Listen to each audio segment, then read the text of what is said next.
Good morning to everybody, and obviously it's a great pleasure for me to be here. And I think that the plan is to address a few things as regard to the environment in which we do operate, and then after to take some Q&As. Is that the case, David? Yeah, that's the plan? Fantastic, done. So again, good morning, and I'm delighted to be back with you again. 1 month after Brexit, it has something of a different feeling this year, but trust me, Ender's exit is simply not an option. You know that you can count on my friendship and loyalty. And to quote the Beatles, powered by Universal Music Group, I prefer all you need is love, as opposed to you say hello and I say goodbye. So thank you again, Claire, for inviting me. This kind of event is precious to all of us, me particularly, and to take a step back, get inspired, and share our thoughts on our businesses. All the more so because our industry is going through a number of major upheavals, and in fact, there have been more changes over the last few years than in the previous 50. This is obviously a critical time for the industry. New ways to produce, distribute, and consume entertainment have emerged, and some have even totally replaced the old ones. Look at the streaming phenomenon in the music industry. In just a few years, streaming has completely redefined the rules of the game. Some experts are journalists have defined streaming as the most crucial reinvention since gramophone and radio. I wholeheartedly, it's the difficult one, that's one for a French guy, agree. In 2019, tapping into streaming platform increased by 30% and exceeded 1 trillion. This is simply amazing.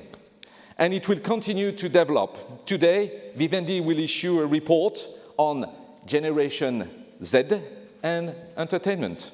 Today, literally. It's going to be available on internet.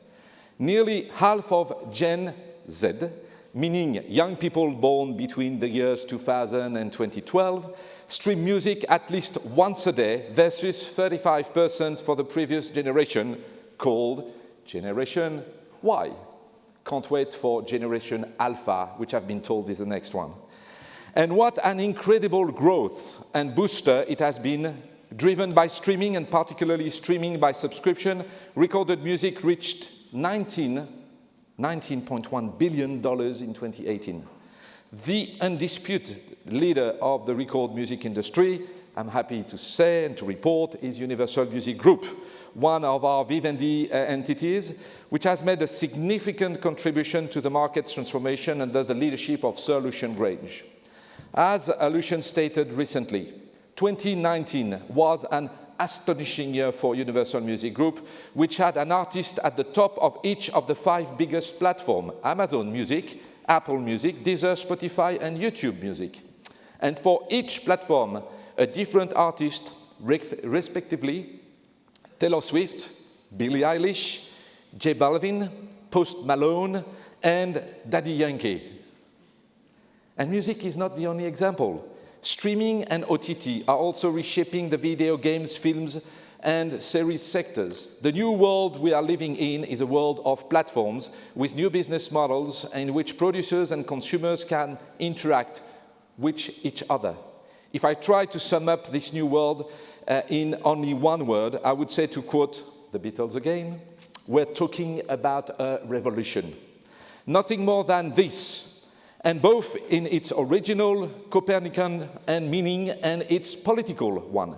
Why? First, because we are experiencing the reversal of our old standards. We have moved from mass distribution to personalized service, from content push to consumer programming. We can definitely speak of a Copernican revolution in a true sense of the word. Yesterday, TV channels were deciding what, when, and where people would watch. Today, consumers are doing their own programming and can consume content at any time, in any place, with their smartphones in their pockets. Of course, traditional TV is far from being over, but consumer habits are shifting. Not all sectors are evolving at the same pace. Book publishing, for example, has not really started its revolution. Last year, Vivendi acquired Editis, the second largest publishing group in France, and I'm absolutely delighted that we are going to contribute to the digital transformation of this industry. The sector will certainly be very different in 5 years. And it goes even beyond this. Yesterday, streaming was just a distribution thing. Today, we're beginning to produce original content exclusively for streaming. Warner Media has created a production arm dedicated to streaming content production, and more specifically, its HBO Max service. You know, I try to be very open-minded. But the revolution is, in a way, also a political one. Cultural entertainment is no longer reserved for a fortunate few. Content democratization has changed everything. 60 million titles are available on Apple Music for only €10 a month. And our OTT platform, MyCanal, in France, 1,000 pieces of new content are published every day.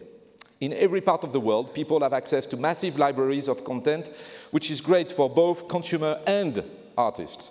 Platforms often act as a springboard for artists. In 2016, Universal's American singer Billie Eilish, then age 15, had attracted over 90 million plays for her very first song, Ocean Eyes. And only a couple of years later, 1 month ago, she was the youngest star in Grammy's history to sweep 4 awards. She's now also the youngest artist ever to sing the title song of a James Bond movie.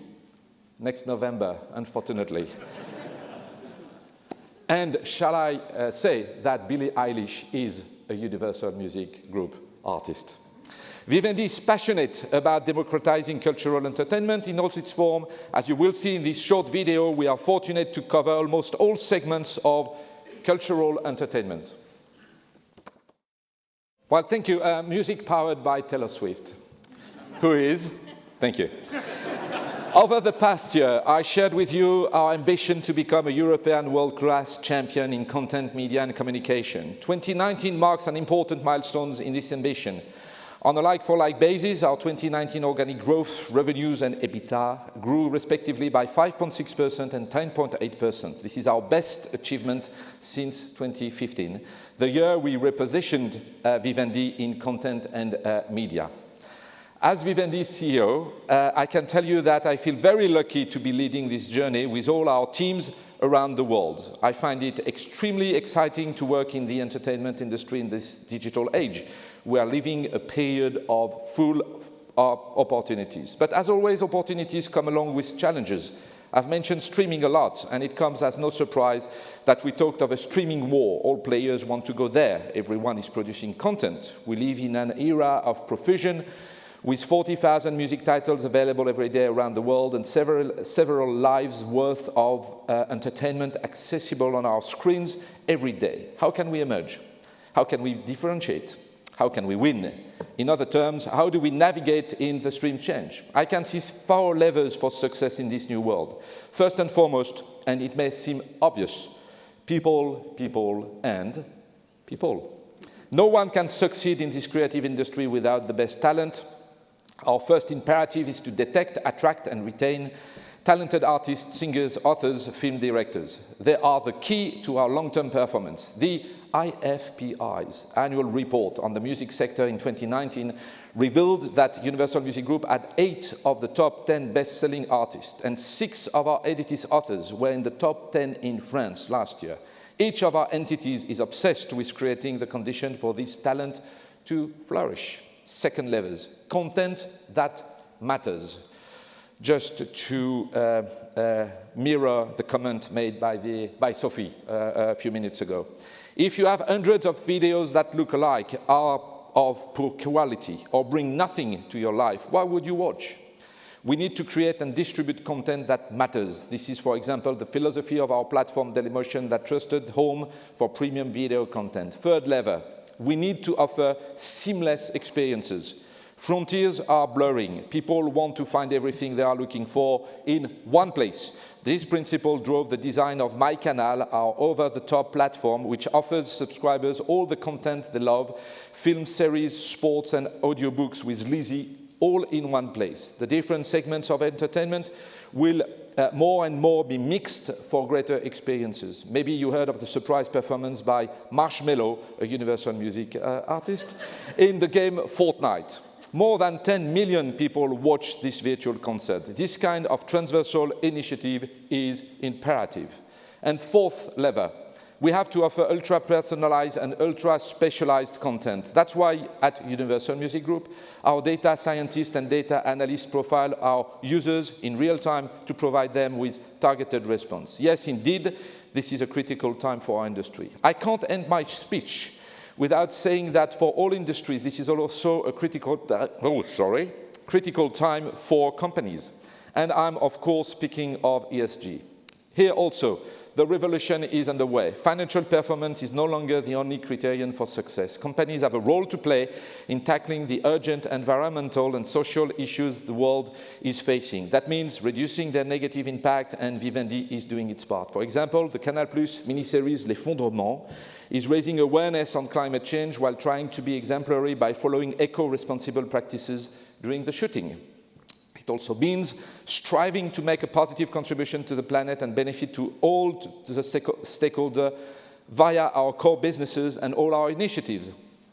Havas Group was recognized as the most sustainable companies in the communication industry by World Finance magazine, and we are very proud of this recognition. And the entire Vivendi Group will continue to contribute positively to society by defending cultural diversity, promoting sustainability in our content, and developing solidarity initiatives. Of course, we have a lot to do. Gender balance in management boards is also one of our priorities. Within the group, 49% of our colleagues in management level positions are women.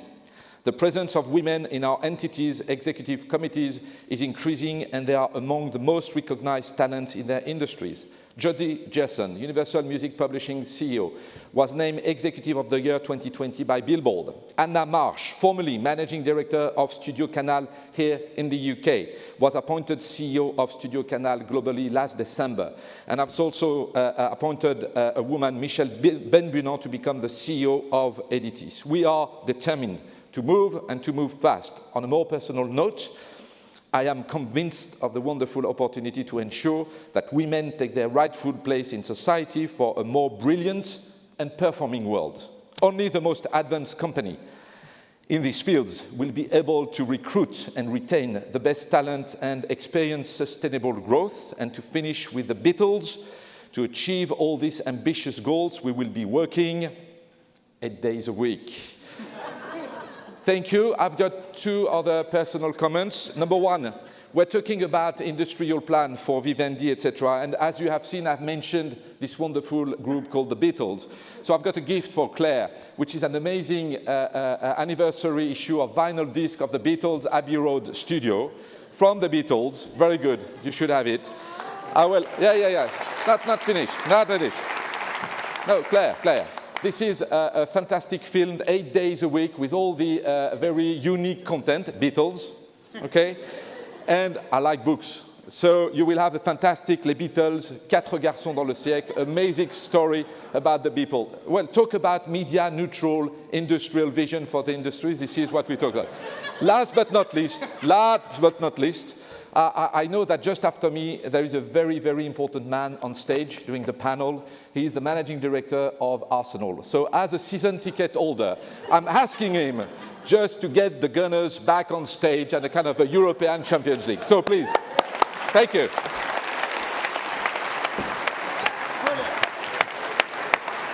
Thank you so much for working so hard to get us back on track, because we were running slightly behind, but you sped us up again. Brilliant. Just one question. Be honest.